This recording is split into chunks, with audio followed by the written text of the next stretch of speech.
So welcome to the this youth forum session that we've put together. If you haven't already met me, my name is Arwen and I'm a representative on the Grassroots Challenge Youth Forum, the Our Bright Future Youth Forum, and on the evaluation panel. So I've got my fingers in quite a lot of pots.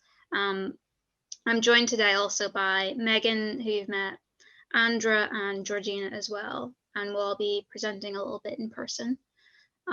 Due to exams and work and other commitments, there were other young people who wanted to be involved but couldn't be here today. But some of them have sent something for us to share as well, so hopefully you will enjoy it. Next slide. So this is just a brief overview of what we're doing. We're going to have a look at the highlights, so the what have we done, where have we gone, statistic-iness, and then we'll go into the more exciting bit of actually hearing the experience from a young person's point of view on how they've found Our Bright Future and what it means to them, and we'll hear from a range of different people. And then we'll have a brief talk about what our future plans are and how you can get involved, your young people can get involved, and sort of family, anyone young, just grab them and throw them at some of our plans. And I'll hand over to Megan. Thank you, Arwen. So to start off with, since the start of the Youth Forum, over 120 young people have had the opportunity to be Youth Forum representatives, sharing their passions and interests with a national group of young people. As well as our standard Youth Forum meetups, there have been so many events and opportunities that young people can take part in. There have been 3 Youth Forum meetups in this time in York, Manchester, Sheffield. However, with COVID, circumstances were a little different in 2020. Yeah, there you go. Over lockdown, things changed a lot, but with the Youth Forum, we managed to shift the delivery of our events online. The aim of the Youth Forum changed the most during this period, as we were able to meet online more regularly rather than face-to-face once or twice a year. We created a lockdown series in the summer of 2020 with Youth Forum reps leading on webinar sessions where they got to share a topic or knowledge that interested them. The online induction webinar series delivered by the steering group and evaluation panel youth reps in November and December of 2020 brought about a new way of breaking down all the information, all whilst getting to know people. We covered what the 3 asks were, what we wanted out of being a Youth Forum rep, and the importance of youth voice. Following the induction sessions, we've had nearly weekly online sessions with forum members getting to decide with forum members getting to decide what we wanted to focus on. This has included insightful leadership training by Uprising and campaigning and marketing training from Lydia. We have also had public events from the Our Bright Future team on local politics and the Environment Agency on rethinking water. The weekly sessions have continued, although revising the exams did mean a few sessions were cancelled in early June. We started planning for the next 3 months of our delivery from July to September on Monday, with the hope of finalising these next week. For me personally, our highlight since being on the Youth Forum has definitely been the training with Uprising and with Lydia. I've since been able to kind of apply these skills when creating our own campaign, like the environmental leaders in secondary schools, which I'll talk a bit more about later, which we've all been working on over the past few months, and it's something that we're all really excited about. Aaron, what have your highlights been since being on the Youth Forum? Yes, now we'll hear from our young people, and this is anyone who's been involved in Our Bright Future, not necessarily current Youth Forum members, but also alumni and people who've just been involved in the projects. And we really want to get across what the impact has been. So now we'll get to share these stories with you. I'm not going first. In fact, if you go to the next slide, I'm going to invite Andra to come up first and hopefully, fingers crossed, be able to share their own presentation. Yes, hello, I'm Andra and I will be sharing a presentation. I'm Andra. I'm an 18-year-old climate activist from Belfast, and I'm part of a range of different sort of environmental organizations, and I've been campaigning for environmental climate justice for a really long time. I'm part of a range of organizations, including Ulster Wildlife, Youth Waikani, a Global Action Plan.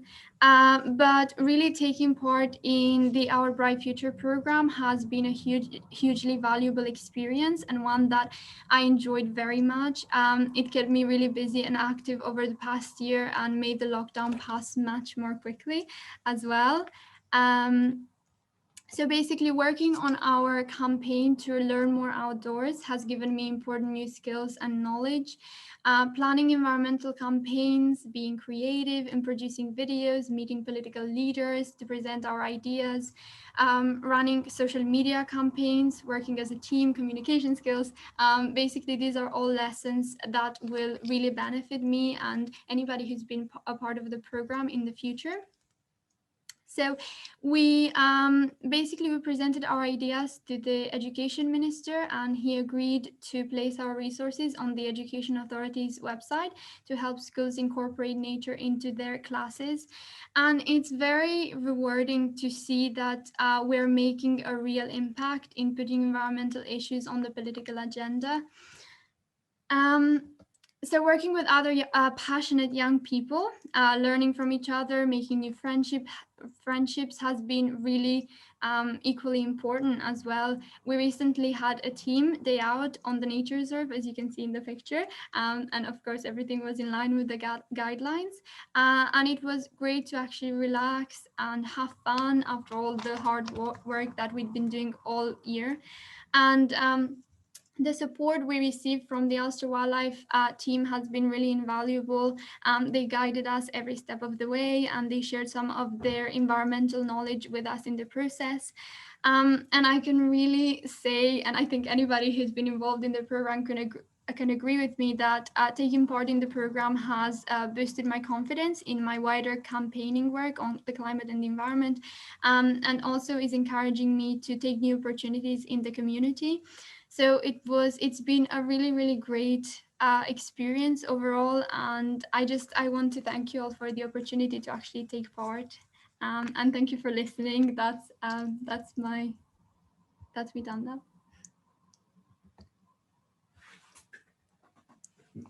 So thank you, Andra, for sort of sharing such like a breadth of what just the campaigning has done, and finding ways through COVID, and then the sort of like happy day out at the end, even with restrictions in place. That was lovely to hear. Thank you.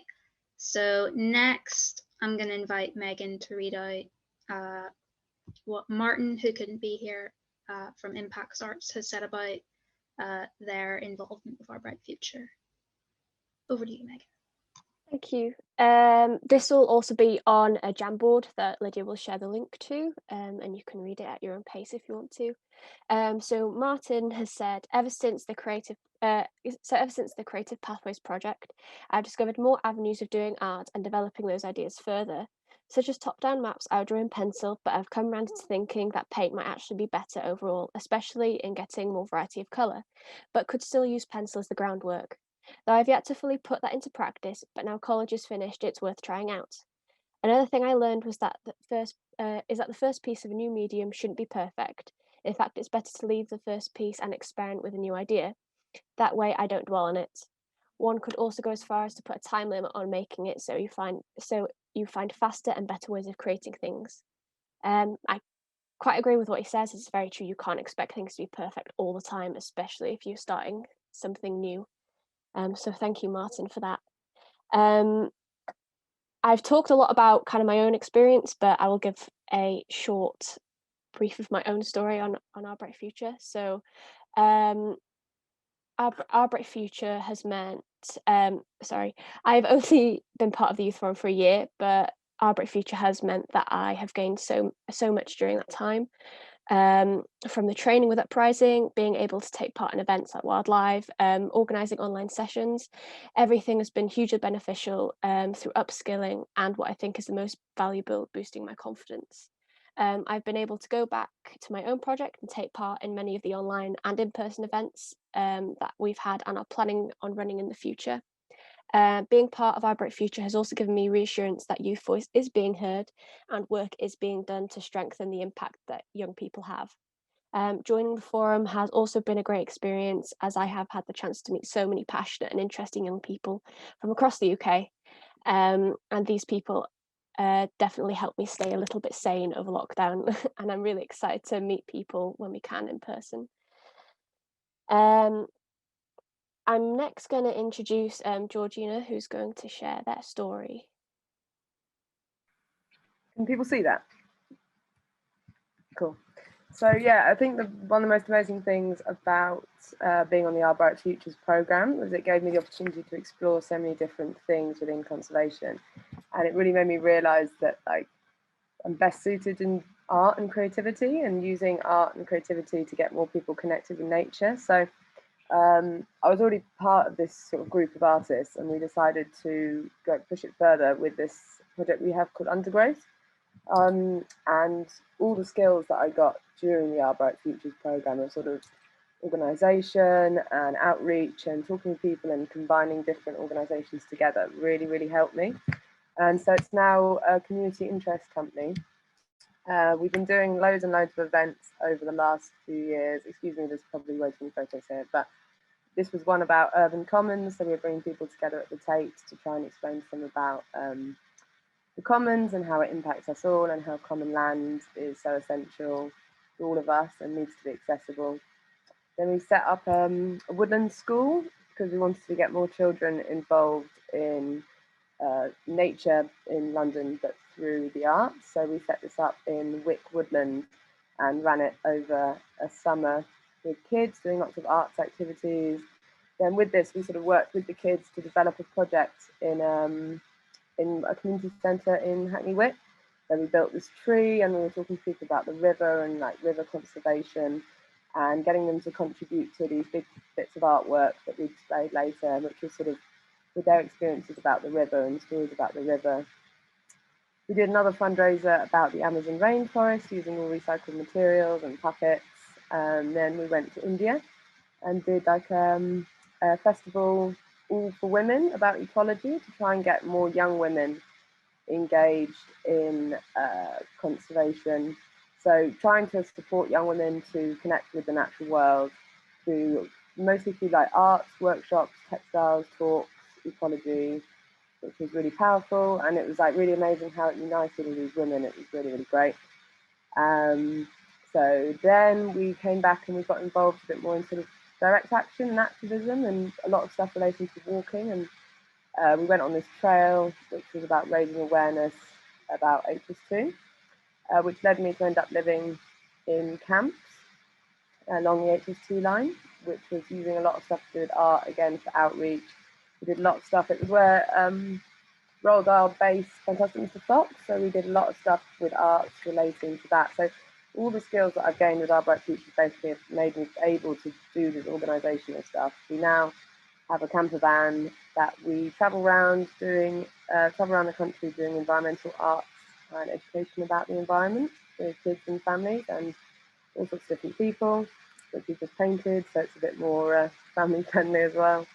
And then we're just about to go off and do a week's trail next week through the north of England, raising awareness about HS2 and how it's going to impact landscapes and people's communities using the arts.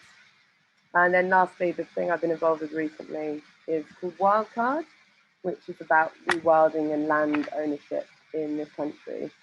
And it's basically raising awareness about the real state of this country and who owns the land and why it's in the state it is, and campaigning the royal family, the Church of England and Oxbridge to rewild their lands so that, you know, we can have a chance of protecting nature. And yeah, we just launched, the petition we launched a couple of weeks ago, and we've got almost 70,000 signatures on the petition, which is great.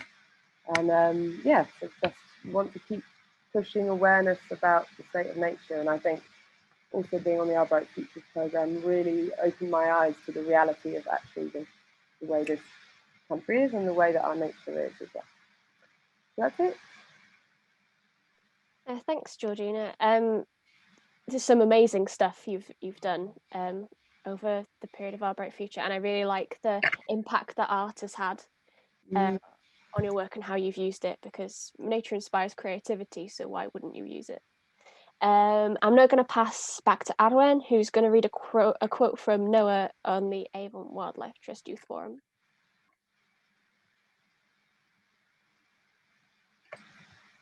Yep,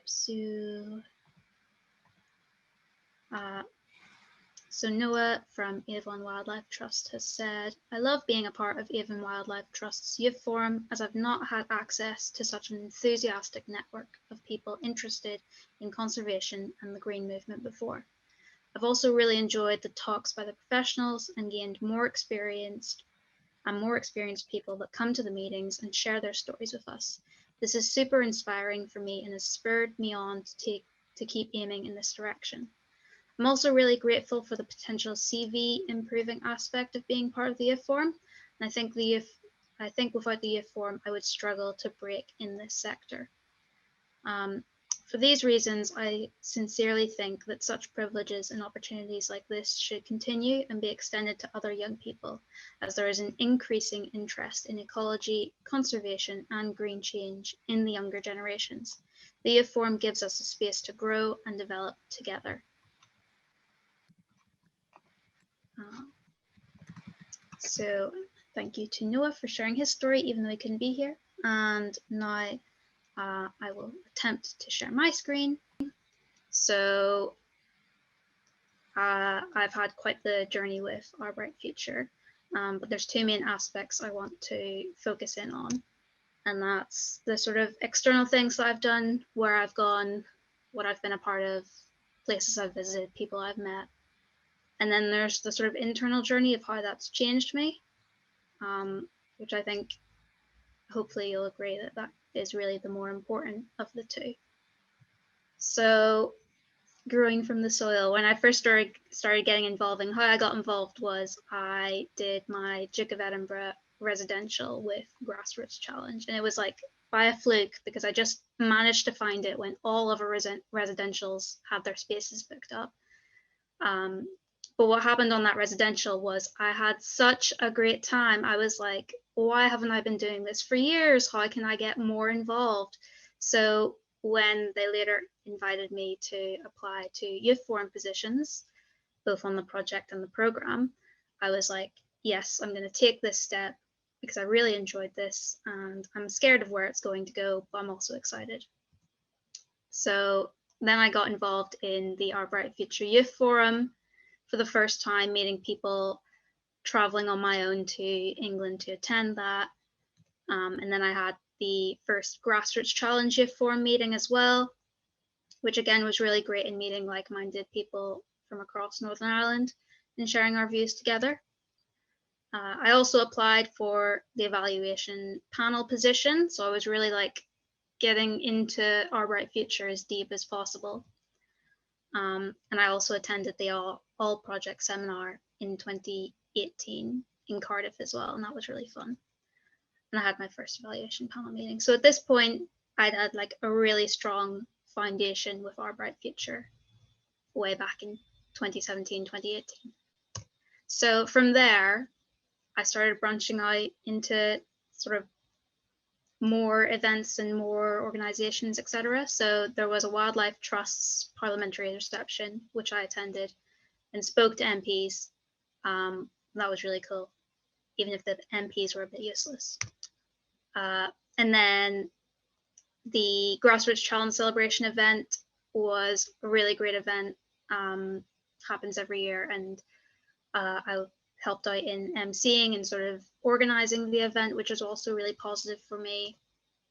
I was an interviewer for the Our Bright Future Youth Function contract, and that was really valuable, being on the other side of the interview process and seeing how it happened and what were they looking for in questions, etc. That was was really valuable for me to get that experience. And then there was the Our Bright Future parliamentary reception with over 150 young people, which was really valuable as well. Really valuable seeing other young people grow and get confident and speak to the politicians. That was really positive for me. We had another all project seminar. And then there was the launch of the environmental strategy in Northern Ireland. And my project had been involved in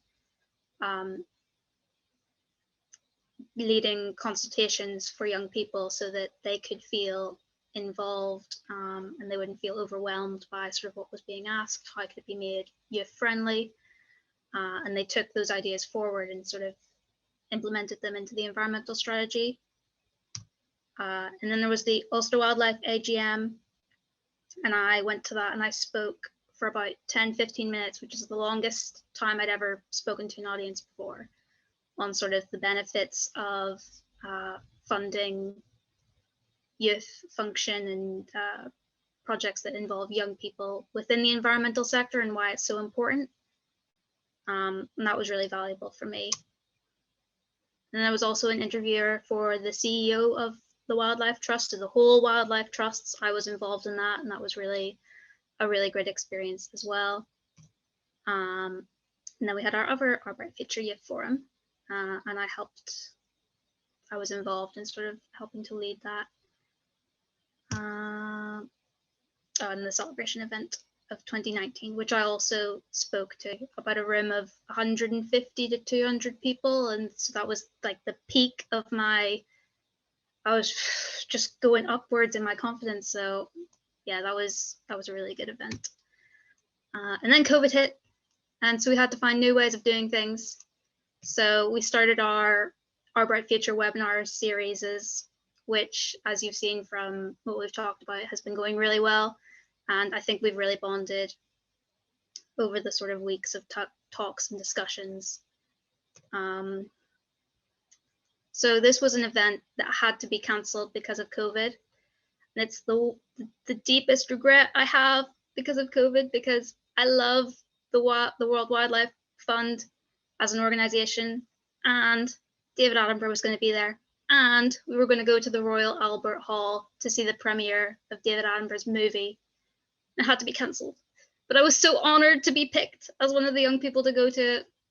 So I thought I would add that one in there. I'm just so sad I didn't get to go. And then we had the all project seminar, the webinar style, like what we're doing this time. Then we got new young people into the youth forum for Our Bright Future, and I helped lead and arrange those induction sessions with Lydia and the team. We had the Uprising leadership webinar training, which was valuable from that sort of leadership style. How can you campaign?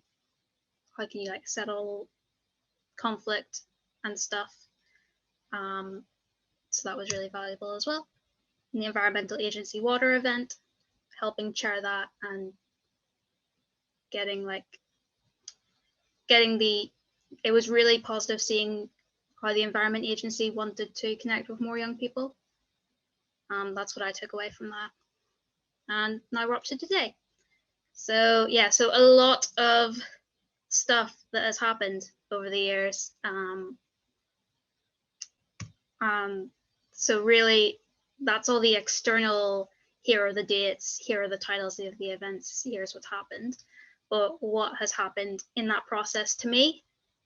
So how I started was I had interest. I'd always liked the environment, particularly like tigers in the rainforest and big animals and dolphins. But I didn't really have anywhere for that interest to go. But then the residential really gave me the experience to sort of discover my own local wildlife and how little I knew about it. And then what I realized on the residential was I actually really enjoy this stuff. It makes me really happy. How can I get more of it? So from that experience, I got the confidence to sort of pursue other events, other opportunities. But what's really key is that often it's misconceived that you need to have confidence before you can go into something and get the experience. And that's not how it is. You need to have experience first in order to have the confidence to do the sort of next level. So I think that's a really key important thing for me. And then from confidence, making change, and not just making change on the local level, on the environmental level, on the UK government structure wide level, but also change in myself, because I have gained so much confidence and so many skills and soft skills and hard skills, and being able to lead in things like this, to come up with ideas and opportunities, has been such a positive impact for me. And then from that change, getting more interest to doing more things, and then the cycle starts all over again. So what Our Bright Future means to me in its entirety is that link between interest and experience. I'd never had that link before, and once I got that link, I just kept going, and that's what Our Bright Future has done for me. It's the end of my slides. The end. That was really amazing, Adwan. Thank you. And you know what you say about the link between interest and experience is really true, and I've seen it in my own project, Our Coast, with the young people we've engaged with. You are taking that interest and applying it to something real, and that then gives them the spark to go and do really great things. So thank you for that. Next, we're going to go to Lauren from the Putting Down Roots project by St Mungo's, who can't be here unfortunately. So she's sent in a video to tell her story, and Lydia will share that now. Hi, I'm Lauren. I'm a youth forum rep for the project Putting Down Roots by St Mungo's. And Our Bright Future has impacted me in a massive way. Thanks to your support and the opportunities, I'm now on the Young Person Advisory Panel for the National Lottery Community Fund, and I'm also on their board, so I sit within a government body, which is pretty cool and a bit daunting. But also other opportunities. I went and volunteered in Glasgow with the British Red Cross for about 3 months. Amazing opportunity, friends for life, moved to a new city, and that was all thanks to Our Bright Future. And also the platform it's given me to explore my passions and my hobbies, such as mentoring and leading workshops. So it's really kind of been a springboard for me where I am today. I'm very grateful. The ask that resonates with me the most, is ask free. Wanting government, employers, charities to pay more attention to the needs of the environment. I think this is so important. The environment is a massive issue that we just can't bury our heads in the sand about. We need to kind of be aware of it, and we need to take. We can let young people lead that action. So for me, that really resonates with me, both from my youth voice journey, my personal passion and well-being, and then also realising that young people are at the forefront of this, and by empowering us, we can go on to make change. And my hopes for the future. So I hope I can continue doing what I'm doing. I hope I can meet more young people like all of you guys, network more young people, sit and have coffees in real life. That would be amazing with people. A sort of bigger hope for the world and for the community would be that we come out of COVID stronger, we come out of COVID greener, and we come out of COVID era with young people really at the heart of it. It's a big ask, but that is my hopes. I hope it's a wonderful seminar. I'm really sorry I can't be here, but thank you again, Our Bright Future, for everything you've given to me.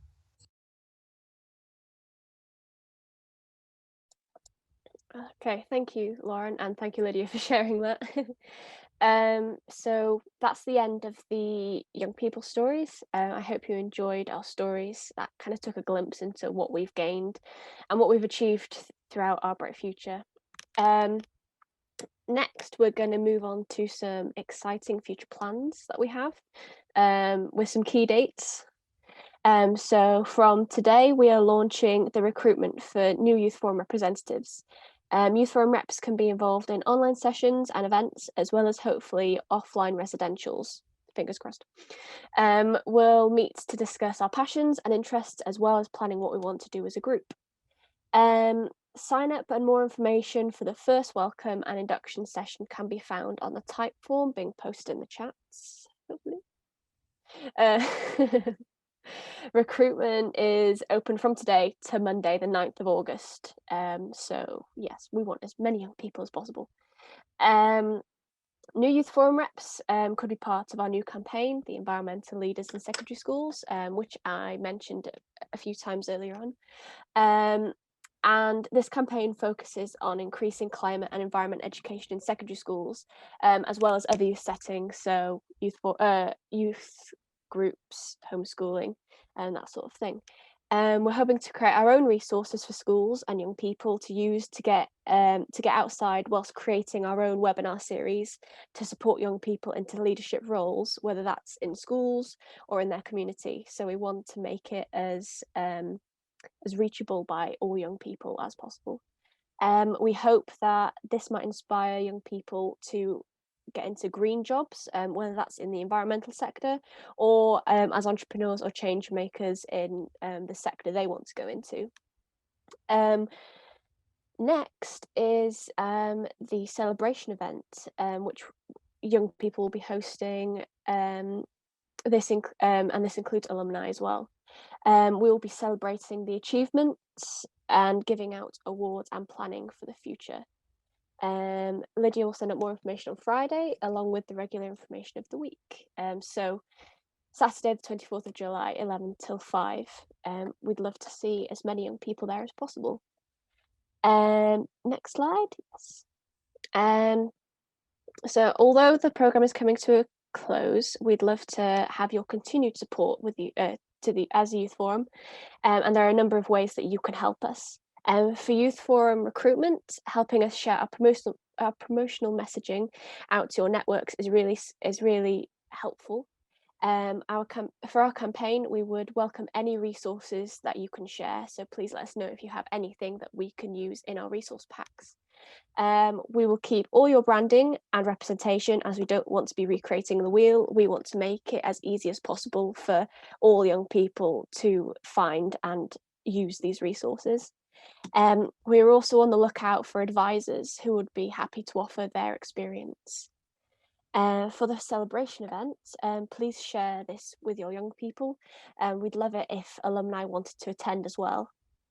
We'd also like to ask project leads, staff, and young people to nominate some of you for our awards. We would like one nomination for each award for every project, so get your thinking caps on. The awards will be in the information of the week as well, I believe. Yes. But we're hoping to hold a November residential, fingers crossed again, around the time of COP26, and we'd love to share online activities with you that young people can be involved with during the residential. Lydia will share all this information in the information of the week, which will be sent out on Friday. If you don't get these weekly updates from Lydia, let her know in the chat through private message and she will add you to the list. As a Youth Forum, we hope that you keep listening to young people and keep on developing your own youth governance structures to recognise young people's voice in your organisations, because it's really important. Thank you for listening to us today,